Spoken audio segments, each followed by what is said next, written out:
사랑하는 구세군 문경영문의 우리 군우님들, 오늘 본문은요, 한 놀라운 사건으로 본문이 시작되게 됩니다. 예수님 앞에는요, 한 사람이 서 있었습니다. 누구냐면요, 말을 할 수 없는 사람이었어요. 벙어리였던 분이 서 있었던 것이죠. 그 사람이 왜 벙어리였는지 성경은 그 이유를 분명하게 말합니다. 그 사람 안에는요, 벙어리가 되게 하는, 말 못하게 하는 벙어리 귀신이 그 사람 속에 있었기 때문입니다.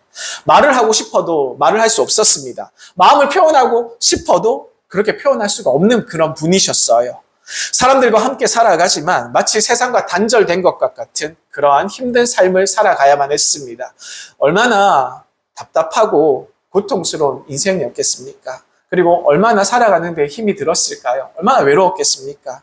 그런데 그날 이 사람의 인생에 아주 놀라운 순간이 찾아옵니다. 아무런 말도 할 수 없었던 이분에게 바로 예수 그리스도가 나타난 것이었죠. 예수님께서는 나타나자 그 귀신에게 꾸짖으셨습니다. 그리고 그 귀신은 순종하여 떠나갔습니다. 그러자 성경은요, 누가복음 11장 14절 말씀에 아주 짧지만 놀라운 말씀을 우리에게 기록하고 보여주고 있습니다. 자, 노란색 글씨만 보십시오. 귀신이 나가매 말 못하는 사람이 말하는지라. 아멘. 자, 귀신이 나가자마자 말 못하는 사람이 입을 벌려서 말을 하기 시작했습니다. 얼마나 놀라운 사건입니다. 얼마나 놀라운 사건입니까? 무리들이 놀랍게 여겼습니다. 사람들이 감탄했겠지요. 그리고 어떤 사람들은 하나님을 찬양했습니다. 한 영혼이 자유를 얻는 장면, 귀신에게 억눌려서 그 속박에서 풀려나는 그 자유를 얻는 장면이 바로 사람들의 눈앞에서 펼쳐졌기 때문입니다. 그러나 동시에 또 다른 반응들도 있었어요. 어떤 사람들은 예수님의 이 기적을 보고 이렇게 말했습니다. 그 다음 절입니다. 그가 귀신의 왕 바알세불의 힘을 입어 귀신을 쫓아낸다. 이렇게 얘기했습니다. 귀신의 왕의 힘을 입어서 귀신을 쫓아낸다라고 다른 사람들이 이렇게 얘기했던 것이죠. 놀랍게도 똑같은 기적의 현장을 보고도 사람들의 마음은 둘로 나뉘어졌습니다. 누군가는 믿었습니다. 그리고 누군가는 의심했습니다. 그리고 누군가는 하나님을 찬양했고 누군가는 예수님을 비난했던 것입니다. 이 장면을 통해서 우리는 한 가지 중요한 사실을 깨달을 수 있습니다. 예수 그리스도의 사역이 있는 곳에 언제나 보이지 않는 영적 전쟁이 존재하고 있다는 사실을 말이죠. 그래서 예수님은 이 사건을 계기로 단순한 기적만을 설명하는 데서 멈추지 않고 그 뒤에 숨겨진 영적인 논리들을, 영적 논리의 본질들을 말씀하시기 시작했습니다. 21절, 22절에서는요, 예수님께서 이렇게 말씀하십니다. 함께 보시겠습니다. 강한 자가 무장을 하고 자기 집을 지킬 때에는 그 소유가 안전하되 더 강한 자가 와서 그를 굴복시킬 때에는 그가 믿던 무장을 빼앗고 그의 재물을 나누느니라. 자, 예수님께서는 우리에게 하나의 그림을, 한 장면을 우리에게 보여주십니다. 그 장면은요, 우리 한번 생각해 보시기 원합니다. 어떤 강한 사람이 있었습니다. 어떤 힘 있는 사람이 있었어요. 그 사람은 칼과 창과 각종 무기들로 무장을 하고 있었다고 합니다. 그러면서 자기의 집을 단단하게, 안전하게 지키고 있었습니다. 왜냐하면 그 집안에는요, 그 사람의 사랑하는 가족들이 있었을 것이고 그가 평생 모았고 아껴왔던 그런 소유물들이 있었기 때문입니다. 겉으로 보기에는 그 집은 그 사람으로 인해서, 강한 사람으로 인하여서 그 집이 아주 든든하고 안전해 보이는 것이 사실이에요. 아무도 그 집을 건드릴 수 없었던 것 같은 그런 마음이 들었을 것입니다. 그러나 어느 날 그 사람보다 더 강한 사람이 나타납니다. 22절에 더 강한 자가 와서, 더 강한 사람이 나타납니다. 더 강한 사람은 첫 번째 나왔던 그 강한 사람보다 더 싸움을 잘해서, 더 강해서 그 사람과 싸움을 붙었는데 이겨버리고 말았습니다. 그리고 그 첫 번째 있었던 강한 사람의 무장을 해제시키고 모든 무기를 다 빼앗아버리고, 그리고 그가 그의 집을 차지하기 시작했습니다. 그리고 그 안에 있던 모든 소유물을 다 탈취하고 가져가 버렸던 것이죠. 이것은 단순한 이야기가 아닙니다. 이것은 하나님께서, 예수님께서 설명하시는 영적 현실에 대해서 말씀하고 있는 귀한 말씀입니다. 본문에서 말하는 이 강한 자는요, 첫 번째 21절에 나오는 강한 자는 누구를 말하냐면 사탄을 이야기하고 있습니다. 사탄을 이야기하고 있어요. 오랫동안 세상을 붙잡고 사람들을 묶어놓았던 어둠의 권세를 뜻하고 있는 말씀입니다. 그러나 22절에 더 강한 자가 와서, 이 2절 20에서는 예수님께서 말씀하시는 이 22절에서 더 강한 자가 와서, 이 더 강한 자, 이 더 강한 분은 누구냐 하면 바로 우리 주 예수 그리스도를 말씀하고 있는 것입니다. 이 표현은요, 우연이 아니에요. 이미 오래전 하나님께서 우리를 위해서 약속하신 말씀이 있었습니다. 그것은 뭐냐면 이사야 49장 24절 25절에 있었던 말씀입니다. 제가 읽어드리겠습니다.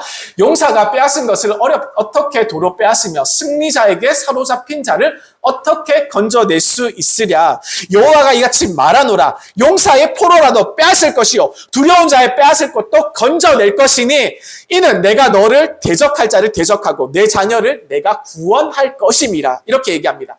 사람의 힘으로는 불가능한 것입니다. 강한 자에게 붙잡혔던 포로를 되찾아오는 것은 한번 상상해 보십시오. 쉬운 일이 아니지 않습니까? 그러나 하나님께서 오늘 말씀을 통해서 우리에게 분명하게 말씀을 하십니다. 내가 도로 찾아오겠다. 내가 다시 빼앗아 오겠다라고 예수님께서는 말씀하고 있는 장면입니다. 지금 누가복음 이 장면에서 그 약속이 그대로 이루어지고 있는 것입니다. 예수님께서는 단순히 한 사람을 고치신 것이 아니에요. 사탄에게 묶여있던 한 영혼을 자유롭게 하신 것이었습니다. 어둠의 권세 아래에 있었던 그 사람을 하나님의 빛 가운데로 끌어내신 놀라운 사건이라는 것입니다. 이것이 바로 복음의 힘인 줄 믿으시길 바랍니다. 예수님은요, 단순한 치료자가 아니셨습니다. 단순한 종교의 지도자가 아니셨어요. 예수님은 사탄의 집으로 들어가셔서 포로를 풀어내시는 구원의 주님이십니다. 그리고 어둠의 권세를 깨뜨리시고 사람들을 자유케 하시는 더 강한 왕이시라는 것을 우리가 기억하시기를 소망드립니다. 사랑하는 문경영문의 우리 군우님들, 이 말씀은 단지 2000년 전에 그냥 흘러왔던 그런 이야기가 아니에요. 지금도 우리에게 동일하게 역사하시는 귀한 말씀입니다. 예수님은 오늘도 우리들의 삶 가운데 찾아오셔서 우리의 어둠의 결박을 끊어내시고 묶여있던 영혼들을 자유케 하시며 하나님의 나라로 인도하시는 우리 예수님이신 줄 믿으시길 바랍니다. 그리고 우리 주님의 마음에는 언제나 한 가지 목적이 있습니다. 아주 귀한 한 가지 목적을 가지고 계세요. 그것은 뭐냐면 사람을 살리시는 것. 그리고 잃어버린 영혼을 되찾아오시는 것. 그리고 우리를 하나님의 자녀로 다시 회복시켜 주시는 것. 이것이 우리 예수님의 단 한 가지 목적이십니다. 이것은요, 우리 예수님의 사랑을 뜻하고요. 이것은 우리 하나님 아버지의 은혜를 말씀하고 있는 것입니다. 사랑하는 구두님들, 우리가 오늘 보는 이 말씀에서 예수께서 이 말씀을 전하실 때 반복해서 사용하시는 단어가 있습니다. 그 단어는 바로 집이라는 단어입니다. 집이라는 단어를 말씀하고 있는데요. 오늘 본문을 자세히 살펴보면 예수님께서 이 집이라는 단어를 3번이나 말씀하고 계세요. 사용하고 있습니다. 우리가 보통 집이라고 하면 우리가 집, 그죠? 가족, 세대, 한 집안 이렇게 이야기할 수 있습니다. 이 헬라어로 오이코스라고 하는 단어인데요. 우리는 이렇게 벽이 있고 그리고 문이 있고 지붕이 있는 우리들의 가정, 따뜻하고 아늑하고 우리의 보금자리 이런 것들을 우리가 집이라고 많이 생각하십니다. 그러나 성경에서 말씀하는 이 오이코스, 이 집이라는 단어는 단순히 건물만을 뜻하지가 않아요. 성경에서 집은 무엇을 뜻하냐면 지배의 영역, 나의 지배 아래 있는 것, 내 소유물이잖아요. 내가 다스릴 수 있는 나의 공간. 그리고 다시 말해 누가 그곳을 다스리고 있느냐, 누가 그곳을 지배하고 있느냐라고 하는 그 통치권을 가진 그것을 이야기하고 있다는 뜻입니다. 여기에 집이라는 많은 뜻이 함축되어 담겨져 있습니다. 예수님께서 21절에 이렇게 말씀하셨습니다. 강한 자가 무장을 하고 자기 집을 지킬 때에는 그 소유가 안전하되.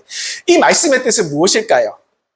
사탄이 무장을 하고 자기 집을 지키고 있다는 것이잖아요. 이것은 단순히 어떤 장소를 지키고 있다는 뜻만을 이야기하는 것이 아니라 사람의 마음이 사탄의 통치 아래, 마귀의 지배 아래 있다는 것을 이야기하는 것입니다. 아주 무서운 말씀이지 않습니까? 다시 말해 사탄은요, 사람의 삶과 그리고 생각과 마음을 붙잡고 자기의 영역처럼 자기의 소유물처럼 다루고 통치하고 있다는 것을 이야기합니다. 우리가 잘 알지 못하는 사실이 하나 있습니다. 인간의 마음에는요, 원래 중립이라는 게 없다는 것입니다. 중간이라는 게 없다는 거예요. 우리 마음에는. 사람들은 종종 이렇게 생각하죠. 나는 하나님 편도 아니야. 나는 사탄 편도 아니야. 그런다고 나는 그냥 중립이면 좋겠어. 나는 아무도 믿지 않을 거야. 이렇게 이야기하는 사람들을 우리가 세상을 살면서 종종 만나기도 합니다. 그러나 성경에는 그런 중립지대가 존재하지 않는다고 우리에게 이야기하고 있습니다. 그 이유는 아주 오래전부터 거슬러 올라가고 있습니다. 창세기 3장에서 인류의 역사를 뒤흔드는 사건이 있었죠. 바로 아담과 하와가 하나님께 불순종하여서 넘어지는 사건이었습니다. 그 순간 인간의 삶에는 큰 변화가 찾아왔습니다. 하나님께서 다스리시는 질서가 흔들렸고 죄가 세상 가운데 스며들기 시작했던 것입니다. 세상에 찾아 들어오기 시작했습니다. 죄악이요. 어둠의 권세가 인간의 삶으로 팔고 들어가기 시작했습니다. 그 이후 우리의 인간의 마음에는요, 완전히 하나님의 통치 아래 있었던 그 마음에서 벗어나게 되었던 것입니다. 떠날 수밖에 없었던 것이 되었습니다. 마치 성벽을 지키던 아주 튼튼한 성벽이, 그 도시의 성벽이 틈이 생긴 것처럼 그 틈을 통해서 죄악이 이렇게 계속 들어가게 된 것이죠. 그래서 예수님께서 오늘 본문 22절에 아주 강력한 말씀을 하고 계십니다. 자, 보십시오. 더 강한 자가 와서 그를 굴복시킬 때에는 그가 믿던 무장을 빼앗고 그의 재물을 나누느니라. 여기서 빼앗다라는 말이 쓰이잖아요. 빼앗다는 단어를 한번 생각해 보시기 원합니다. 이것은 내용상 단순히 누군가를 데리고 오는 그런 이야기만 하는 그런 정도의 의미가 아니에요. 이 단어는요, 군사적인 승리, 즉 정쟁에서 완전히 이기고 전리품을 회수하는 장면을 이 단어에 담고 있는 것입니다. 고대 전쟁에서는요, 승리한 군대가 패배한 나라에 모든 물건들과 모든 소유물들과 그 나라의 군대들까지, 군대의 모든 무기들까지 빼앗고 모든 소유품을 전리품으로 챙겨갔지 않습니까? 이것은 단순한 탈출의 장면이 아니라 그 나라를 지배하는 완전한 승리를 이야기하는 선언이 되는 그런 놀라운 장면입니다. 이 빼앗고, 이 단어에 이 말이 함축되어 있습니다. 예수님은 바로 그 장면을 이 비유로 사용하고 계시는 것입니다. 사탄이 무서운 흉기를 가지고 협박하고 겁을 줘서 사람들을 붙잡고 있는 것처럼 보였지만 이 사탄보다 더 강한 분이 오셨다는 것입니다. 그분은 바로 예수 그리스도십니다. 아멘. 그리고 이 예수님은 단순히 사탄의 영역을 그냥 만지시는 것이 아니라, 그냥 터치하시는 정도가 아니라 사탄의 무장을 완전히 벗겨버리셨습니다. 다시 힘을 사용하지 못하도록 사탄에게 있던 모든 무기들을 다 벗겨버리셨어요. 그리고 사탄의 권세를 짓밟으시고 무너뜨리셨습니다. 그리고 사탄에게 묵혀있던 죄의 권세에, 사탄에게 억눌렸던 그런 죄의 권세에 억눌렸던 모든 영혼들을 다시 되찾아 오시는 장면입니다. 이 장면을 사도 바울은 이렇게 설명합니다. 골로새서 2장 15절의 말씀입니다. 통치자들과 권세들을 무력화하여 드러내어 구경거리로 삼으시고 십자가로 그들을 이기셨느니라. 아멘. 여기서 무력화라는 단어가 또 있습니다. 이것은 말 그대로 무기를 빼앗아서 그 사람에게 무기가 없게끔 만들었던 그런 장면을 이야기하죠. 그리고 구경거리로 삼으시고, 이 표현은요, 고대 로마의 승리하는 행진을 상징하는 그런 말입니다. 전쟁에서 승리한 장군이 병사들과 함께 도시로 들어올 때 패배한 적들을 포로로 잡아서 옵니다. 그리고 사람들 앞에서 그 포로들을 보여주면서 승리를 선포하는 그런 장면이 있지 않습니까? 그런 것처럼 구경거리로 삼으시고 수치를 그 포로들에게 준다는 말씀이시죠. 사랑하는 구두님들, 겉으로 보면 우리 예수님의 십자가는 패배처럼 보였습니다. 예수님께서는요, 붙잡히셨죠. 그리고 조롱을 당하시고 침뱉음을 당하시고 그리고 채찍에 맞으셨습니다. 그리고 피를 흘리시면서 십자가에 결국은 달려 돌아가시게 되었습니다. 사람들은 예수 그리스도의 십자가를 바라보면서 이렇게 생각했을지도 모릅니다. 아, 이제 끝났다. 더 이상 아무 의미가 없구나. 그러나 하나님께서 그 순간에 가장 놀라운 일을 이루고 계셨습니다. 십자가는 패배의 순간이 아니라 사탄의 권세가 무너뜨리는 순간이 되었던 것입니다. 십자가는 절망의 장면이 아니라 구원의 승리가 선포되는 장면이 되었던 것입니다. 그리고 십자가는 끝이 아니라 하나님의 사랑이 극명하게 드러나는 순간이 되었다는 것입니다. 예수님께서는 이 십자가를 통하여서 어둠의 권세를 깨뜨리셨고 묶여있던 영혼들을 자유케 하시며 우리를 하나님의 자녀로 다시 불러주셨던 것입니다. 이것이 바로 복음의 능력입니다. 그리고 바로 그 승리의 은혜가 오늘 여전히 우리에게도 흐르고 있는 줄 믿으시길 바랍니다. 사랑하는 구세군 문경영문의 우리 군우님들, 오늘 본문의 중심 구절은 바로 23절의 말씀입니다. 예수님은 매우 분명하고 강력하게 우리에게 말씀하십니다. 제가 읽어드리겠습니다. 나와 함께 하지 아니하는 자는 나를 반대하는 자요, 나와 함께 모으지 아니하는 자는 해치는 자니라. 이 말씀을 듣는 사람들에게는 상당한 충격적인 그런 선언이 되었습니다. 왜냐하면 사람들은 대부분 이렇게 생각했기 때문입니다. 꼭 어느 편을 선택해야 되나? 나는 그냥 조용히 믿으면 안 될까? 나는 중간 지점에 어디 그냥 서 있으면 되지 않을까? 나는 여기도 싫고 저기도 싫은데. 사람들이 이렇게 생각했죠. 그러나 예수님께서는 그 생각을 단호하게 깨뜨리십니다. 중립은 없다. 예수님은 세상을 두 편으로 나누어서 말씀하십니다. 예수님과 함께 하든지 아니면 예수님을 반대하든지, 아니면 예수님과 함께 모으든지, 예수님과 함께 모이든지, 아니면 흩어버리든지. 여기에 매우 급진적이고 분명한 선언이 담겨 있습니다. 당시 유대 사회를 생각해 보십시오. 왜 이 말씀이 왜 강하게 들리는지 우리는 그 이유를 알 수 있습니다. 이해할 수가 있어요. 당시 유대는요, 당시 예수님께서 계시던 유대 사회는 로마 제국의 압제 아래 살고 있었습니다. 정치적으로 매우 복잡한 시기였고 종교적으로도 긴장감이 아주 가득했던 그런 시기였어요. 많은 종교 지도자들은요, 중간지대를 선택하려고 노력했습니다. 왜냐하면 하나님을 믿는 신앙을 유지해야 되기 때문입니다. 그러면서도 로마 제국의 권력들과 충돌하면 어떻습니까? 문제가 생기잖아요. 그래서 충돌하지 않으려고 노력했기 때문입니다. 신앙과 현실 사이에서 균형을 잡으려고 애를 썼던 그런 모습들이 이 시대 사람들에게 있었다는 것입니다. 겉으로 보기에는 어떻습니까? 아주 지혜로운 처사처럼 보입니다. 지혜로운 선택처럼 보이는 것이 사실이에요. 그러나 그 속에는 한 가지 문제가 있습니다. 한 가지 큰 문제가 있어요. 그것은 뭐냐 하면 결단을 미루는 신앙이 여기 포함되어 있다는 것입니다. 그래서 예수님께서는 분명히 말씀하시죠. 중립은 없다. 중간은 없다. 이렇게 말씀하시는 것입니다. 이 말씀은 사실 예수님께서 처음 하신 말씀이 아닙니다. 성경을 보면 하나님의 역사 속에서 계속해서 이와 같은 결단의 말씀을 선포하고 계십니다. 마태복음 12장 30절에서도요. 나와 함께 아니하는 자는 나를 반대하는 자요. 나와 함께 모으지 아니하는 자는 해치는 자니라. 동일한 말씀을 반복하십니다.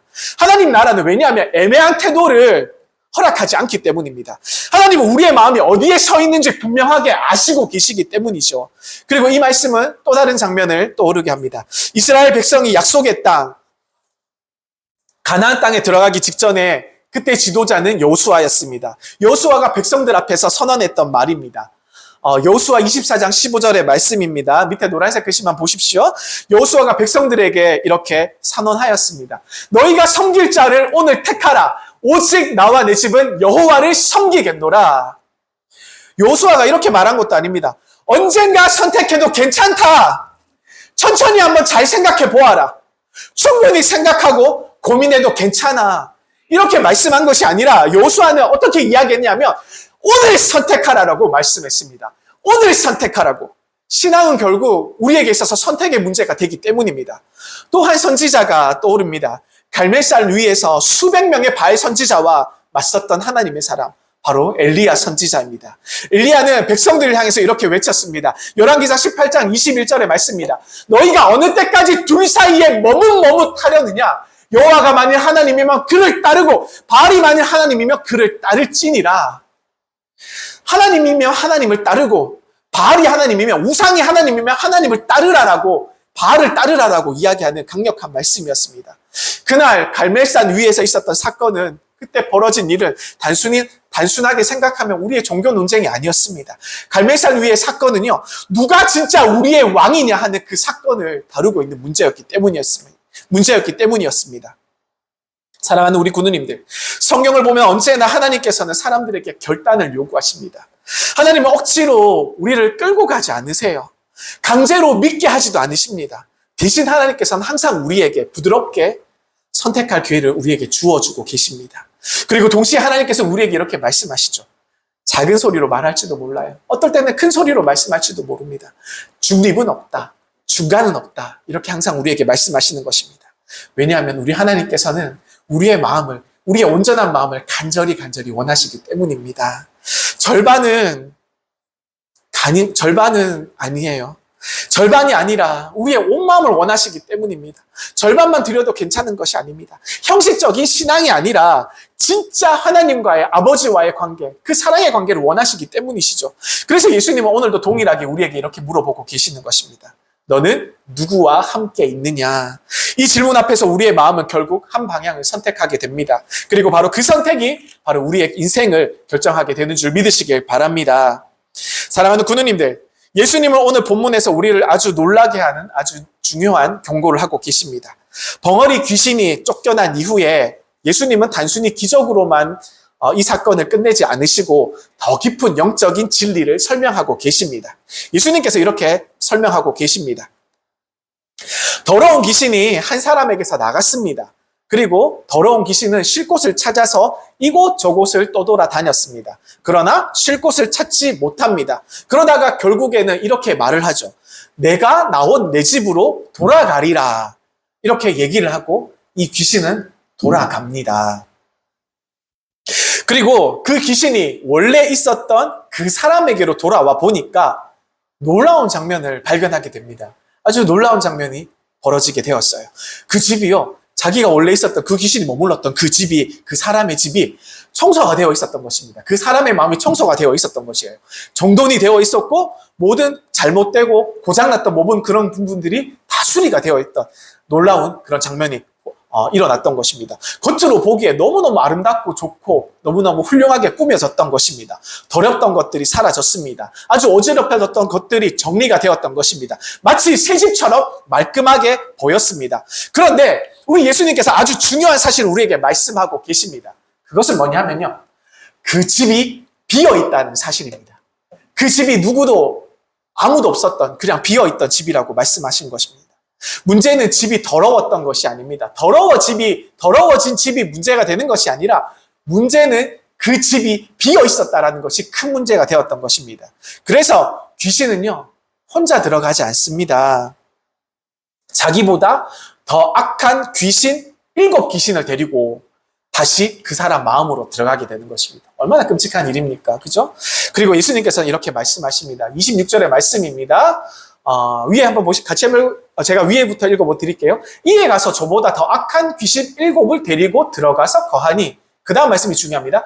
그 사람의 나중 형편이 전보다 더 심하게 되느니라. 그죠? 이 말씀은 단순히 귀신의 이야기로 끝나는 교훈이 아닙니다. 이 말씀은요, 매우 깊은 영적인 원리를 보여주는 말씀입니다. 우리 삶에서 중요한 것은 뭐냐면 나쁜 것을 제거하는 것, 우리에게 있는 안 좋은 것들을 제거하는 것만이 우리는 해결책이라고 생각하는데 그것이 아니라는 뜻이에요. 그보다 더 중요한 것은 우리의 마음을 더 좋은 것으로, 더 가치 있는 것으로, 더 아름다운 것으로 채워나가라는 것입니다. 어둠이 떠났다고 해서 자동으로 그 집 안에, 그 공간 안에 빛이 자동적으로 스며들지 않습니다. 그 빛이 찾아 들어오지 않습니다. 비어있는 공간에는 결국 다른 무언가로 채워지게 되어 있다는 말씀입니다. 그래서 우리의 신앙생활에서 우리가 한번 생각해 보기 원합니다. 가장 위험한 상태는 무엇일까요? 우리의 신앙생활에서 가장 위험한 상태는 우리가 무엇이라고 생각하십니까? 완전히 타락한 상태라고 생각하시죠.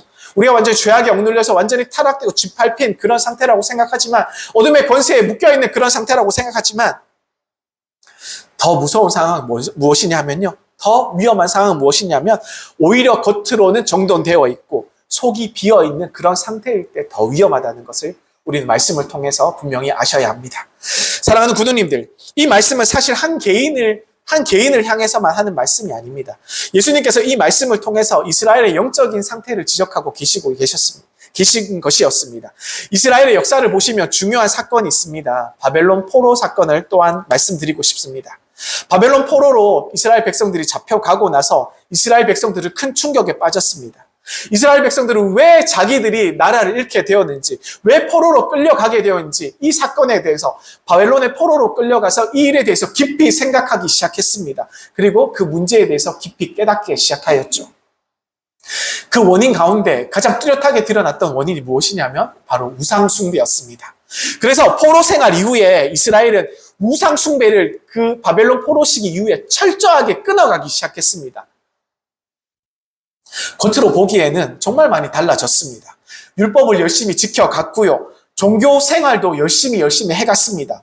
외형적으로 보면 이전보다 훨씬 더 깨끗해진 그런 이스라엘 민족처럼 보였습니다. 마치 예수님의 비유 속 청소가 되어지고 수리가 되어진 집처럼 말입니다. 그런데 한 가지 결정적인 문제가 있었습니다. 그것은 뭐냐면 이 이스라엘 백성들은요, 메시아를 받아들이지 않았다는 것입니다. 예수 그리스도를 메시아로 인정하지 않았다는 것입니다. 예수님께서 오셨을 때 많은 종교 지도자들과 이스라엘 백성들은 우리 예수님을 거절하였지요. 그리고 우리 예수님을 외면하였습니다.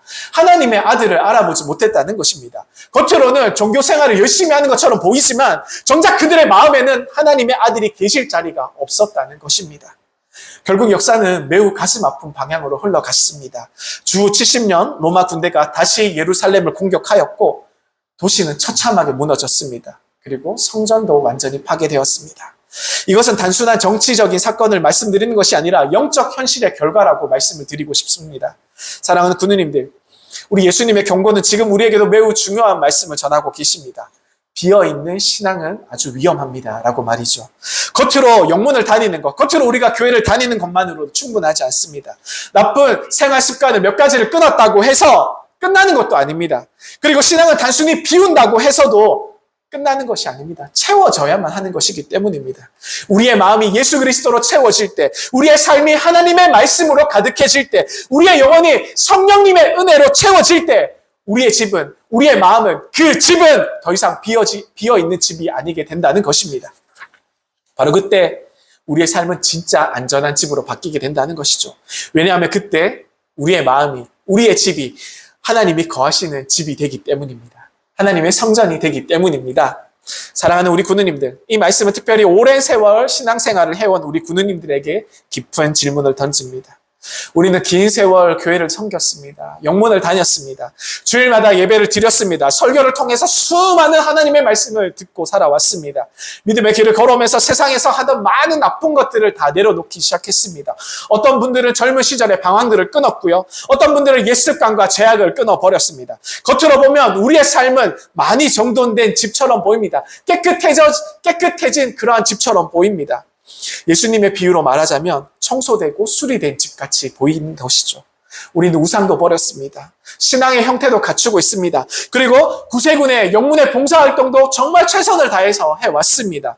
그런데 오늘 우리 예수님의 말씀은 우리에게 조용하지만 깊은 질문을 던지고 있습니다. 혹시 우리 사랑하는 군우님들의 집이 비어있지는 않습니까? 사랑하는 군우님들, 우리의 신앙생활을 오래 하다 보면요, 겉모습은 남아있지만, 신앙의 모습은 남아있지만 속이 비어버리는 그런 위험한 상황을 맞이할 수도 있다는 것입니다. 그래서 우리는 스스로에게 솔직하게 질문을 던지고 물어보아야 합니다. 우리는 예배드리고 있습니다. 그러나 우리의 마음이 아직 하나님 앞에 나와 있습니까? 몸은 이미 예배 자리에 앉아 있지만 마음은 세상의 걱정과 염려에 세상에 떠돌아다니고 있지 않습니까? 우리는 죄를 끊으면서 노력하려고 살아가고 있었습니다. 그러나 처음 하나님을 사랑했던 그 뜨거움이 아직 우리의 가슴에, 우리의 마음에 여전히 불타고 있습니까? 아니면 어느새 그 마음이 차디차게 식어져 버리지는 않았습니까? 우리는 영문에서 열심히 봉사활동을 했습니다. 그러나 그 봉사활동에 우리 주님을 위한 기쁨이 살아있습니까? 아니면 의무처럼, 아니면 습관처럼, 아니면 해야만 하니까, 다른 사람이 하지 않으니까 이렇게 하고 있지는 않습니까? 우리가 곰곰이 한번 생각해 보시길 원합니다. 예수님은 단순히 우리의 삶에서 악한 것을 쫓아내시는 분이 아닙니다. 예수님은 비워진 자리를 그대로 두시지 않으신 분이시기 때문입니다. 예수님은 그 자리에, 그 비워진 자리를 하나님의 나라로 채우시길 원하시는 우리 하나님이시기 때문입니다. 예수님은요, 그 두려움이 떠난 자리에 평안으로 채우시길 원하십니다. 예수님은 그 죄가 떠난 그 자리에 의로움으로 채우시길 원하십니다. 예수님은 공허함이 떠난 그 자리에 하나님의 생명으로 채우시기를 원하시는 분이시기 때문입니다. 그래서 하나님은 오래전 이미 놀라운 약속을 주셨습니다. 에스겔서 말씀입니다. 또 새 영을 너희 속에 두고 새 마음을 너희에게 주되 너희 육신에서 굳은 마음을 제거하고 부러운 마음을 줄 것이며 또 내 영을 너희 속에 두어 너희로 내 율례를 행하게 하리니 너희가 내 규례를 지켜 행할지라. 네, 에스겔서 36장 26절 27절 말씀은 이렇게 하나님께서 우리에게 말씀하십니다. 새 영을 너희 속에 두고 새 영을 너희 속에 두겠다. 또 내 영을 너희 속에 두어 또 내 영을 너희 속에 두겠다. 이 약속은요, 단순한 종교적인 변화를 약속하는 그런 말씀이 아니고요. 하나님은 우리의 마음속에 깊은 것, 우리의 마음속 깊은 곳에 새로운 영, 곧 성령, 하나님의 성령을 두시겠다라고 하시는 약속의 말씀이라는 것입니다. 신앙은 단순하게 옛것을 버리는 것에 멈추지 않습니다. 그것에서 끝나지 않아요. 신앙은 하나님의 영으로 우리를 채우는 것을 이야기하는 것입니다. 성령은 우리의 마음에 살아 역사하고 계실 때, 성령께서 우리의 마음에 살아서 역사하고 계실 때, 우리의 신앙은 다시 살아나는 것인 줄 믿으시길 바랍니다. 예배가 형식이 아니라 만남이 되어야 되는 것입니다. 봉사가 의무가 아니라 기쁨이 되어야 된다는 것입니다. 생활 부담이 되는 그런 신앙이 아니라 생명이 되어야 된다는 것입니다. 만약 우리의 마음이 비어 있다면 그 빈 공간에 결국 다시 옛습관이 우리도 모르게 찾아오게 되어 있습니다. 예전에 끊었던 생각이 다시 들어오게 되어 있고 내려놓았던 삶의 방식이 다시 우리를 붙잡으려 한다는 것입니다. 그래서 예수님께서 오늘 우리에게 이렇게 말씀하십니다. 비워두지 말아라. 그리고 하나님으로 채워라. 우리의 마음이 성령으로 채워질 때 우리의 삶은 더 이상 빈집이 아니라 하나님이 거하시는 집, 성전이 되는 것인 줄 믿으시길 바랍니다. 그리고 그 집에서 하나님의 은혜와 사랑이 다시 흘러나오기 시작합니다. 할렐루야! 사랑하는 우리 군우님들, 지금까지 우리는 오늘 말씀을 통해서 영적인 전쟁, 그리고 중립이 없는 신앙, 그리고 비어있는 집의 위험성을 살펴보았습니다. 그러나 이 말씀 속에서 우리가 절대 놓치면 안 되는 것이 있습니다. 그것은 바로 하나님의 은혜와 사랑입니다. 예수님은 이 말씀을 우리에게 책망만 하시려고 우리에게 주신 것이 아니라 우리를 부끄럽게 하거나 정죄하기 위해서 이 말씀을 주신 것이 아닙니다. 예수님께서는요, 우리의 집을 차지하기 위해서, 다시 말해 우리의 마음을 회복시키기 위해서 이 말씀을 주시는 것입니다. 사랑하는 군우님들, 지금 이 땅의 모든 교회들은 사순절의 기간을 지나가고 있습니다. 이 사순절은요, 예수님께서 십자가를 향해 걸어가신 시간을, 그런 걸어가신 길을 우리가 조용히 묵상하는 시간입니다. 화려한 시간이 아니라 이 사순절 시간을 깊이 생각하고 마음을 돌아보는 시간입니다. 우리가 얼마나 연약한 존재인지, 그리고 하나님 아버지께서 얼마나 우리를 큰 사랑으로 우리를 붙들고 계시는지 다시 기억하는 시간이 이 사순절 시간입니다. 예수님께서 우리의 마음을 되찾으시기 위해서 고난의 길을 걸어가셨습니다. 그 길은 쉬운 길이 아니셨지요. 사람들의 오해를 받으셨고 조롱을 당하시고 채찍까지 맞으셔야 했습니다. 그리고 결국 십자가의 길을 걸어가셔야만 했습니다. 그러나 우리 예수님께서는 그 길을 멈추지 않으셨습니다. 왜냐하면 우리 때문이죠. 왜냐하면 우리 때문입니다. 예수님은 우리 때문에 우리의 죄를 대신 지셨습니다. 우리가 져야 할 무게를 예수님께서 대신 지시고 걸어가신 것입니다. 그리고 결국에는 십자가에서 못 박혀서 삶을 죽으셔야만 했습니다. 그러나 그것이 끝이 아니었습니다. 하나님은 우리 예수님을 살리셨습니다. 죽음을 깨뜨리시고 부활하셨던 것입니다. 그래서 예수 그리스도의 십자가는 단순한 고통과 슬픔의 상징이 되는 것이 아닙니다. 예수 그리스도의 십자가는 더 강한 자의 승리의 깃발이 되는 것입니다. 그리고 어둠의 권세가 끝이 나고 하나님의 사랑이 승리한 자리가 되는 것입니다. 그리고 그 승리하신 주님께서 오늘 우리에게 더욱더 가까이 오시고 계시는 것입니다. 요한계시록 3장 20절은 이렇게 말씀하십니다. 볼지어다 내가 문 밖에 서서 두드리노니, 뒤에 말씀도 계속 이어집니다. 그러나 이 말씀만 보시겠습니다. 이 장면을 한번 상상해 보십시오. 예수님께서 우리의 문 앞에 서서 기다리고 계십니다. 조용히 문을 두드리면서 기다리고 계시는 것입니다. 우리가 기억하시면 좋겠습니다. 예수님께서는요, 우리의 마음의 문을 억지로 부수고 들어오시지 않으셨습니다. 강제로 열고 들어오시지 않았습니다. 힘으로 들어오시지 않으셨습니다. 전능하신 우리 하나님이시라면 그렇게 하실 수 있잖아요. 능력 있는 우리 하나님께서는 그렇게 하실 수가 있지 않습니까? 그러나 우리 예수님께서 그렇게 하지 않으셨다는 것입니다. 왜냐하면 사랑은 강요하는 것이 아니기 때문입니다. 사랑은 강요하지 않기 때문입니다. 사랑은 선택을 기다리기 때문입니다. 마음의 문이 열리기를 잠잠히 기다리기 때문입니다. 그래서 사랑의 주님은 오늘도 우리에게 오셔서 조용히 그리고 끊임없이 우리의 문을, 우리의 마음을 두드리시면서 우리를 기다리고 계시는 것입니다. 그리고 우리에게 이렇게 말씀하십니다. 20절 밑에 말씀을 보시면 누구든지 내 음성을 듣고 문을 열면 내가 그에게로 들어가 그와 더불어 먹고 그는 나와 더불어 먹으리라.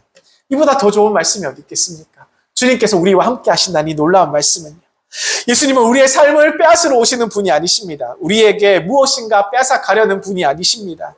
오히려 우리 주님은 우리가 잃어버렸던 것을 되찾으시기 위해서 오신 분이셨습니다. 우리의 삶을 새롭게 채우시길 원하시는 분이시기 때문입니다. 오늘 사순절 이 시간에 다시 우리 예수님께서 초청하고 계십니다. 내가 너의 집에 들어가도 괜찮겠니? 주님은 우리에게 이렇게 초청하고 계시는 것이죠.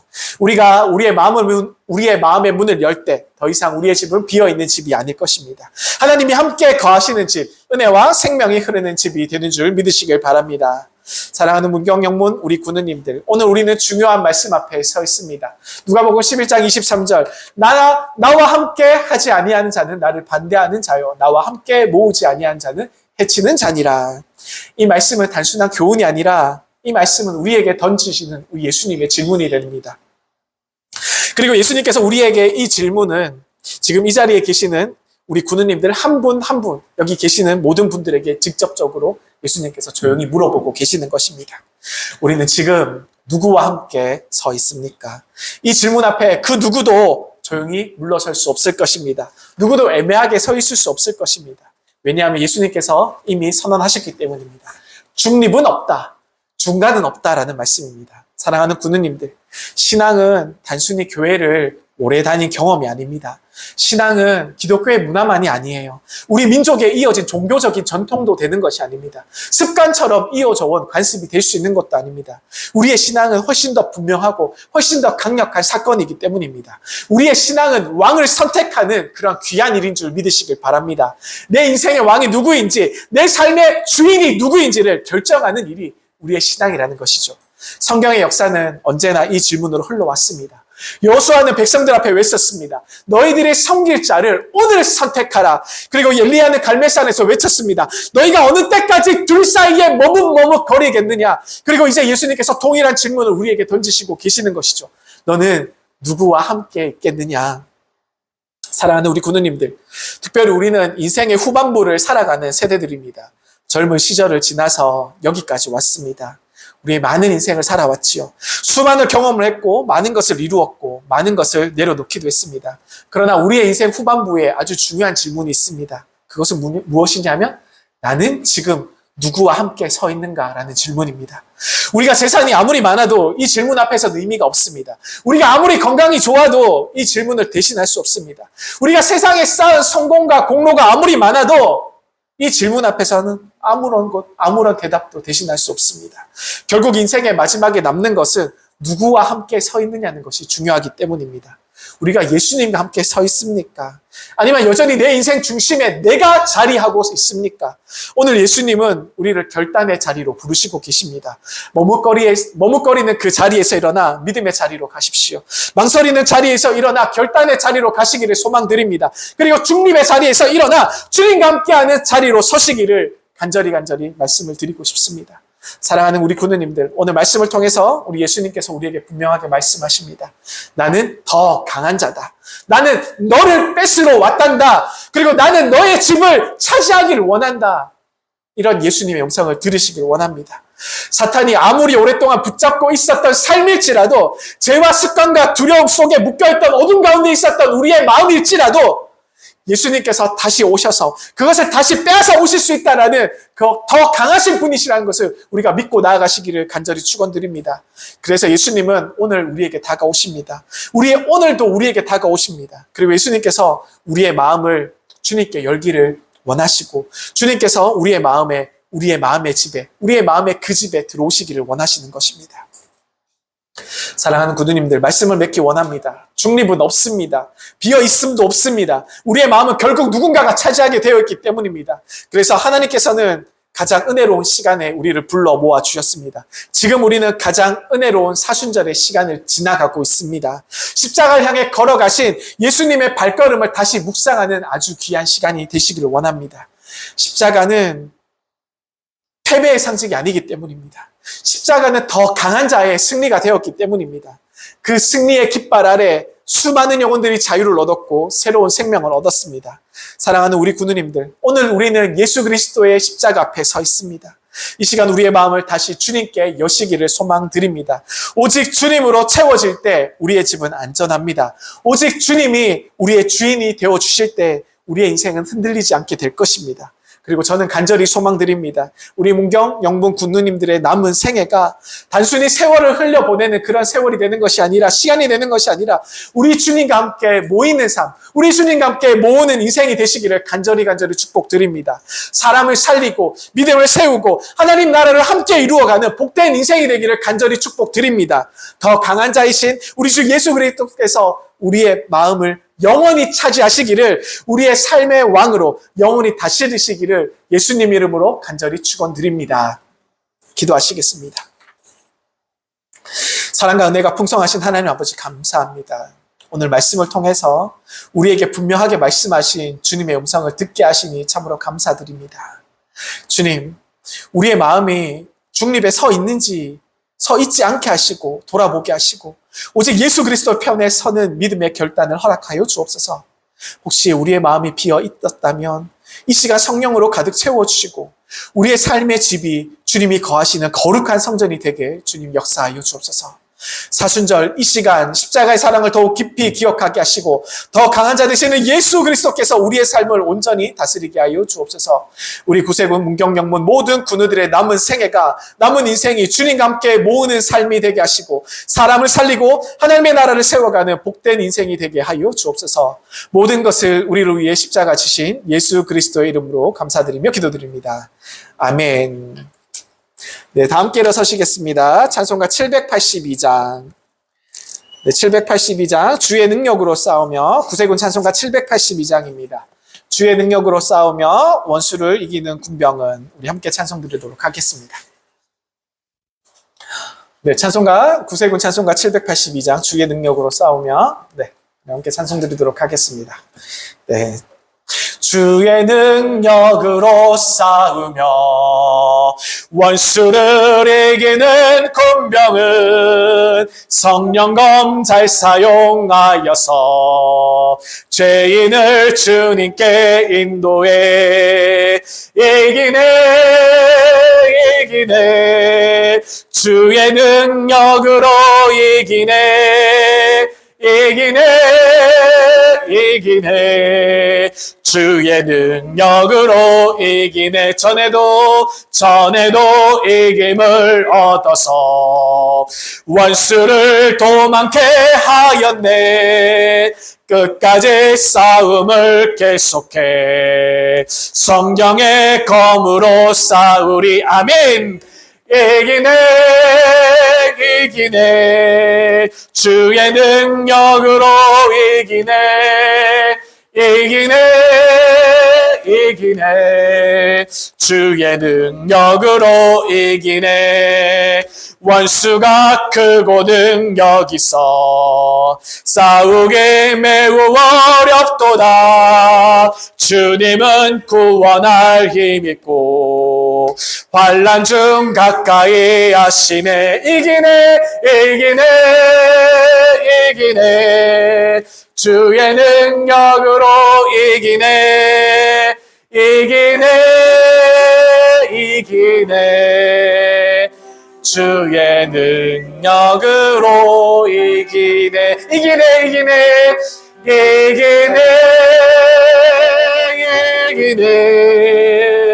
주의 능력으로 이기네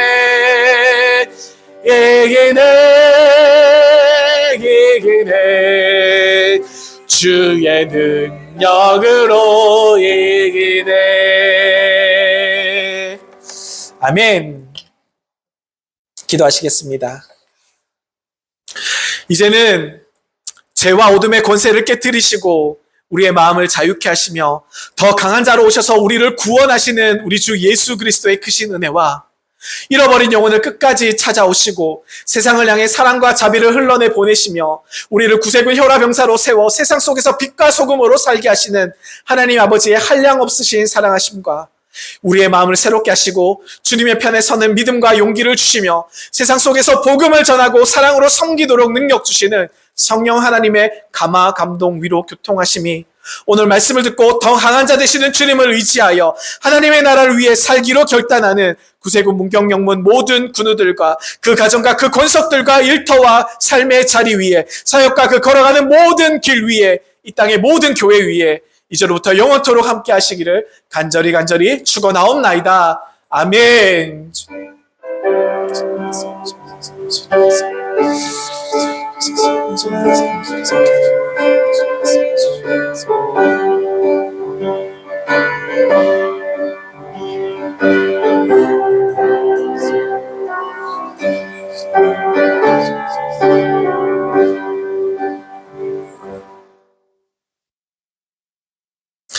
감사합니다. 성결 예배를 마치겠습니다.